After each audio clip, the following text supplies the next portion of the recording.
Nag-prepare kog baon sa akong bana, tortilla with Nutella and biscuit, ham and cheese, og coffee. Humag-prepare, nidiretso na dayon ko nag-walking, naay nag kayaking or dragon boat practice na may yacht club dara sa seaside. So look at them, ka-practice sila. So muna akong view sa buntag. Sige gid na sila og practice. Pag human og walking, ni diretso na ko dinhi ni plaster ko sa one of the famous landmarks sa Thessaloniki, umbrellas at the seaside. So nag-prepare na si ako para mag-skipping show. So mo ni akong goal, skipping with a view.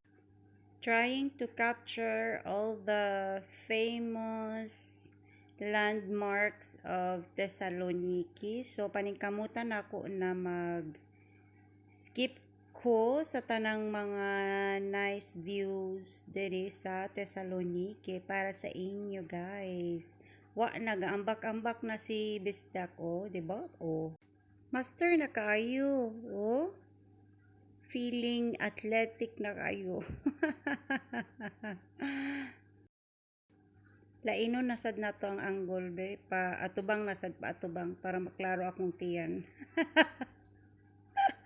Uy, paningkamot kaayo na ba, naning kaayo? Sus Ginoo ko ka lisod baya hangak kaayo gyud magkuan skipping.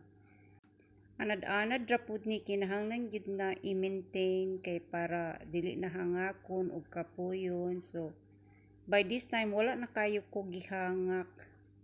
Nindot nang pamati. Nindot man pong panahon dili kay siya init. So mo nang jacket ko. Pero gihubo gyud nako kay murag giigang nako ba. Hubuon sa ato, hubuon. Pakita sa nato atong kuan, atong tiyan. Hello guys, nakaabot na ko gikan nagbaklay. Karon mamahaw ko. Mamahaw ta.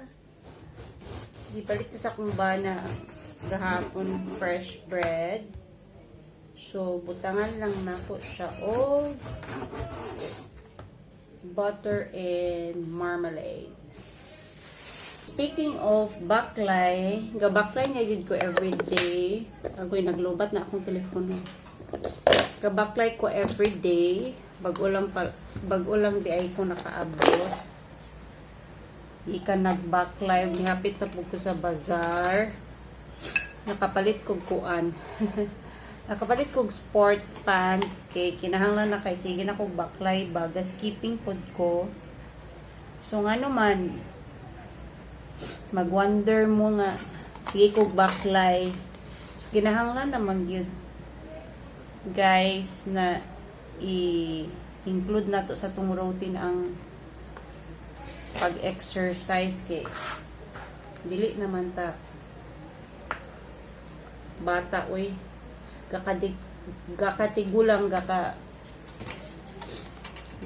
kuan pod atong lawas ga deteriorate. So mo nang yung ko na kung balik na ko sa city kinahanglan na nagyud apil na sa akong routine ang mag-exercise. So akong kayo na exercise si kuan ra gyud walking, ganahan ko mag-walking kay it's not just physically but mentally, emotionally and physically makatabang gyud sa ako ang pag-walking kay makahuna-huna kog tarong. So mag-breakfast ta, nagbutang kog butter, tantag butter and marmalade. Mag-breakfast ta kay para mabusog ta. Nagkaon naman ko nagpalit kog kuan. Nagpalit ko og murag pretzels bitaw. Sabi tawag ana oy. With sesame kana bitawng circle na murag bagel bitaw diri. Ilang tawag kay kuluri ang tawag nila diri. Nagkaon ako ganina. But gutom pa man so mukaon ko breakfast. So mura na akong breakfast guys.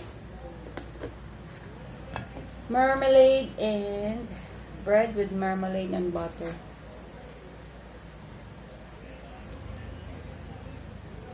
So, kaya nga dawa, dili na ako magluto kaya nakaluto na ko gahapon na apay sobra. So, muna to among kaunon. Maghimo na lang siguro kong egg. Even omelette with carrot and broccoli. So, mura na among paniud to today. Unya, makakuan po ko. Makalimpyo po ko balay. Kaya yun ako magluto. So, maglimpyo ko balay. Daghan pa kay labhunon, daghan pa kay piluunon, daghan pa kay i-arrange kayo. Ang akong mga gamit na gikan sa village, ako nang gipangdala kayo. Humanabi akong summer job, so ako pong mga gamit wala pa na ako na-arrange. So, daghan pa kay buhaton guys, pero hinay-hinayan lang na ako kayo. Mahuman lagi niya. Mahaw ka. Ako po gihimuan akong anak og breakfast. Kuan siya. Tortilla with ham and cheese. Bye!